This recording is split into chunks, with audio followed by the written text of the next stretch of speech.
Excitement के साथ हमने दुर्ग विशाखापट्टनम वंदे भारत ट्रेन को रायपुर से सुबह 6:10 पे बोर्ड किया। The नेक्स्ट डे हम इंक्लूडिंग बच्चे सब रेडी होकर ब्रेकफास्ट के लिए पहुंच गए।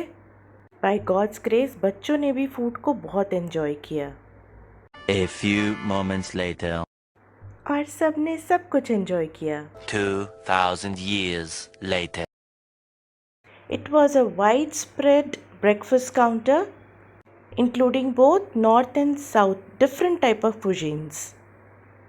और हमारे नेक्स्ट डे के प्लान में था Kailashgiri. Kailashgiri is situated at the hill top.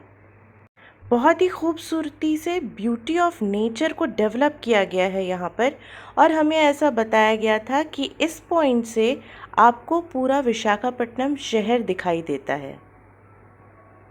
It was winter season, may be fog की वजह से कैमरा बहुत अच्छी तरह से कैप्चर नहीं कर पा रहा हो, but in reality it was mesmerising view. Kailashgiri में आपको टॉय ट्रेन राइड मिलती है जिससे कि आप पूरा गार्डन एंड क्या क्या एक्टिविटीज़ वहाँ पर परफॉर्म होती है इन सभी चीज़ों को अच्छे से एक्सप्लोर कर सकते हैं और उसके बाद जाकर उन एक्टिविटीज़ में पार्टिसिपेट कर सकते हैं। बच्चों के लिए गार्डन, स्विंग्स एंड छोटे छोटे रेस्टोरेंट्स भी हैं जहाँ पर आप अपनी छोटी छोटी सी भूख मिटाने के लिए स्नैक्स परचेस कर सकते हैं। यदि आप अपने को फिट, यंग एंड एनर्जेटिक मानते हैं तो कैलाशगिरी में ही आप ropeway, zip lining, sky cycling इन सभी चीज़ों का मज़ा उठा सकते हैं। Where there is a will there is a way, लेकिन अपनी मेडिकल कंडीशंस को ध्यान में रख के।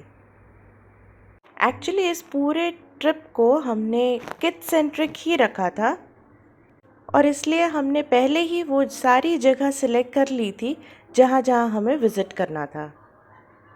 कैलाशगिरी में अगर आप पूरा दिन स्पेंड करना चाहते हैं तो वॉक करके भी इस जगह को बहुत अच्छे से एक्सप्लोर किया जा सकता है, लेकिन बच्चों के साथ हमें टॉय ट्रेन ही एक बेटर ऑप्शन लगा। विशाखापट्टनम में घूमने के लिए आप सबमरीन म्यूज़ियम, एयरक्राफ्ट म्यूज़ियम और ज़ू को भी इंक्लूड कर सकते हैं। यहाँ पर आपको खाने पीने की भी कोई प्रॉब्लम नहीं आएगी। यहाँ पर north Indian food, Domino's, pizza हट और सारे ब्रांड्स अवेलेबल हैं, और फिर ज़ोमैटो है ना। Sky cycling is a must to do activity because इस जोन में शायद यहीं पर आपको स्काई साइकिलिंग मिलेगी।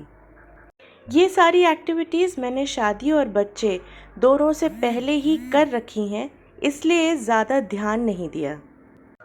और यदि आप यहाँ पर रोप वे ऑप्ट करते हैं तो आई सजेस्ट कि लास्ट में जाइएगा, क्योंकि वो सीधे आपको on the road he drop करेंगे। सबमरीन और एयरक्राफ्ट म्यूज़ियम हम एक्सप्लोर नहीं कर पाए क्योंकि सबमरीन में छोटे बच्चों को एंट्री की परमिशन नहीं है और मेरे पास एक छोटी बेबी भी है। बच्चों के साथ ऑन द गो सारे प्लेसेस को विज़िट करना पॉसिबल नहीं हो पाता है, इसलिए हमने कंप्लीट एक दिन ब्रेक लिया था और वहाँ के डिफरेंट रेस्टोरेंट्स को विज़िट करना हमने प्रेफर किया। सुबैया गरी हम पहले ही दिन जा चुके थे और इसलिए अब नॉनवेज रेस्टोरेंट्स की बारी थी। The spicy venue and the platform 65, ये दो रेस्टोरेंट्स को हमने एक्सप्लोर किया।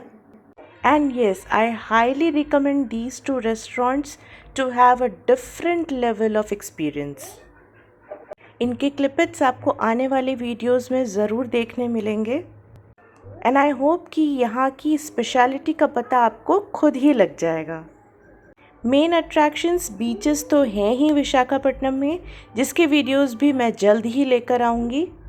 Due to salt water affect कैमरे ने काम करना बंद कर दिया था, लेकिन जितने भी वीडियो रिकॉर्डिंग हो पाई है फ़ोन पे मैं आपको ज़रूर दिखाऊंगी। और यदि सी की बात करें तो जैसे ही आप अपने होटल से निकलते हैं कंप्लीट रोड साइड में आपको सी व्यू ही मिलेगा and it is so heart warming and pleasant view that your heart won't allow you to move away from that place. बस समुद्र के किनारे बैठकर लहरों का आनंद लीजिए। So that's it for this video. I hope you enjoyed. I promise to come up with some more interesting videos. Till then, bye and take care.